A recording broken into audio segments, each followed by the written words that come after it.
नमस्कार आणि आपण पाहत आहात लोकहित लाईव्ह न्यूज चॅनल। आवाज सर्वसामान्य जनतेचा। उमरखेड येथील पंचायत समितीमधील 2 पदाधिकाऱ्यांचा व एका शिक्षकाचा सेवापूर्ती निरोप समारंभ सोहळा संपन्न।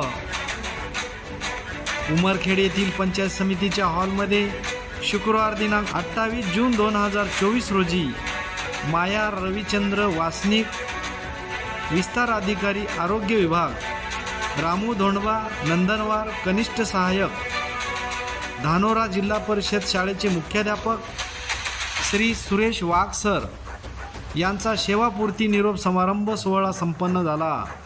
या कार्यक्रमाचे अध्यक्षस्थानी पंचायत समितीचे गट विकास अधिकारी श्री प्रवीण कुमार वानखेडे, प्रमुख अतिथी माननीय फुलाते साहेब, विस्तार अधिकारी अमोल चव्हाण साहेब, श्री ठाकूर साहेब, श्री दिगडे साहेब, श्री वैद्य, श्री मुंडे, अनेक मान्यवर मंचावर उपस्थित होते।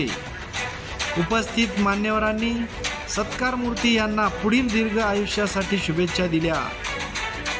मान्यवरांच्या हस्ते माया वासनिक, रामू नंदनवार व सुरेश वाघ सर यांचा शाल, श्रीफळ व पुष्पगुच्छ देऊन सत्कार करण्यात आला। यावेळी पंचायत समितीचे सर्व पदाधिकारी, कर्मचारी उपस्थित होते।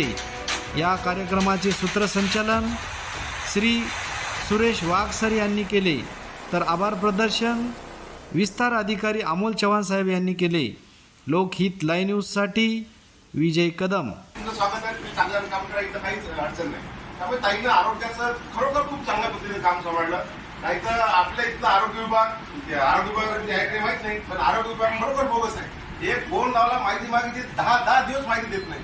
तर त्या भानगडीत न पडता मी फक्त चव्हाण साहेबांना आणि वास्तविक त्याला सांगत होतो, ताई आपल्याला हे माहिती पाठवायची आहे, ती कशी आणायची तुम्ही पहा। ते दोघं बिचारे काय करायचे काय पण मला माहिती द्यायची आणि मला शिवाय घरापासून वाचायचं। जनरली जेव्हा साथरोग येते तेव्हा आपला पंचायत समिती हिट लिस्टवर असते। साथरोग येतं म्हणजे कुठे डेंग्यू आला, कुठे काही लागवण झाली, रोगाची लागण झाली, तेव्हा मग आपला ह्याच्यावर असतो।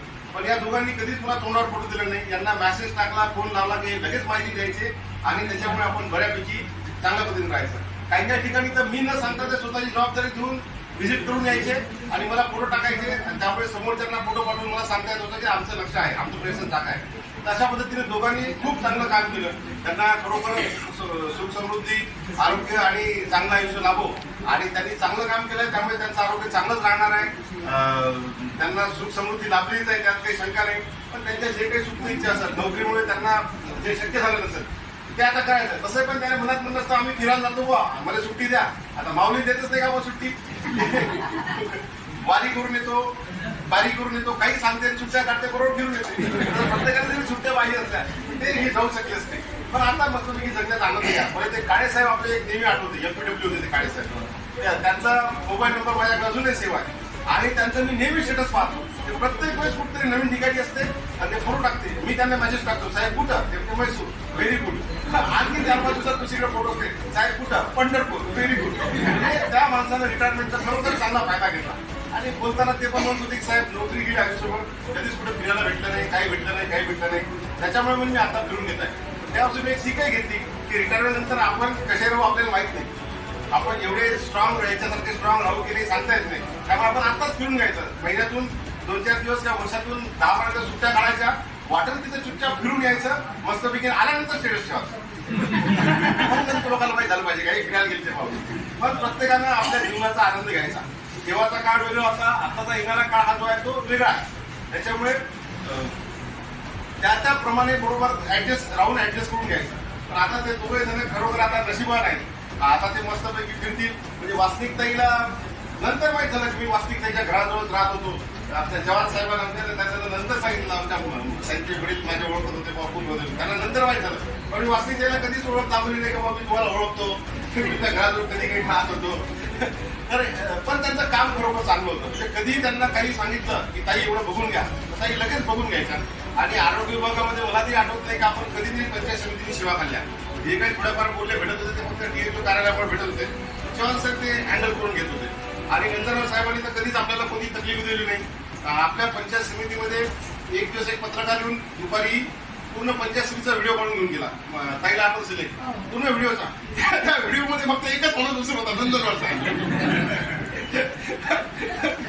जाऊ द्या काही.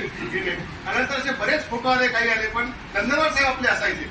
आणि नंदनवार साहेब असल्यामुळे कर्मचारी होते. सीओ साहेबाला गेल्यानंतर पण त्या माणसाने सांगितलं की साहेब तेवढे हे आत निघा, आणि यांना सर्वजण सांगून जेवण करायला गेले होते. एक माणूस पाहिजे ना आमचा, लंच ब्रेक मध्ये आमचा एक माणूस पाहिजे. ते नंदनवार साहेब होते, त्याच्यामुळे आपण सर्वजण त्या दिवशी वाचतो. त्याला माहिती आहे, फोनवर पण सांगितलं होतं. आपले एक असा माणूस पाहिजे. आता त्याची उणीव आपल्याला नेहमीसाठी जाणवणार की एक आपल्या पंचायत समितीला हक्काचा जो माणूस बसवून राहायचा, हा ते हक्काचा माणूस होता, सर्वात अगोदर येणारा आणि बरोबर 6:15 जाणारा, 6:30 जाणारा. तो माणूस आपल्याला आता आपल्या त्यांची म्हणजे नंदनवार साहेबांची आम्हाला हे जाणवणार आहे, उणीव जाणार आहे. आणि आता नंदनवार साहेबांची जागा घ्यायला असं नंदनवार साहेबांसारखा माणूस आपल्याला मिळणार नाही. कसं होतं, एक कार्यालय प्रमुख म्हणून जेव्हा चांगले माणसं जातात तेव्हा त्याचं दुःख त्या व्हिडिओला किती होतं हे तुम्ही समजू शकत नाही. कारण कसं असतं की व्हिडिओला दौरे, बाकीच्या गोष्टी, मरणाचं टेन्शन, मरणाचं परेशान्या, आणि हे सर्व असताना त्याला असं वाटतं की आपण हे काम या माणसाचं सांगितलं हा करू शकते. पण हे जर विभाग सेफ झाला की मग बाकी विभागाचं पाहावं लागतं आपल्याला. आता याचं काही टेन्शन नाही आपल्याला, आपण पाहून घेतो.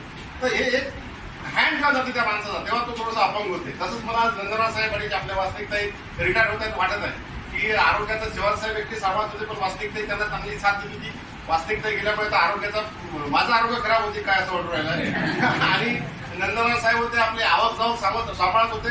आता त्या आवक जावक मध्ये माझी आवक बंद होते काय, जावक वाढते काय, एवढा मोठा हे वाटत आहे. या दोघांनी बरोबर खूप चांगलं काम केलं. ईश्वर त्यांना चांगली आर्थिक ताकद देऊ, त्यांचं आरोग्य चांगलं ठेवू, आणि यांच्यापासून आपल्या सर्वांनी बोध घेऊन आपलं काम प्रामाणिकपणे करावं, हे करावं, व्यवस्थित वाढवावं. आणि माझ्याकडून जर या 3.5-4 वर्षात तुम्हाला कधी काही बोलणं झालं असेल किंवा कधी तुम्हाला चुकीने काही बोललं असेल, मी तुमच्यापेक्षा लहान आहे तर मला तुम्ही माफ करा, मी तुम्हाला विनंती करतो. धन्यवाद.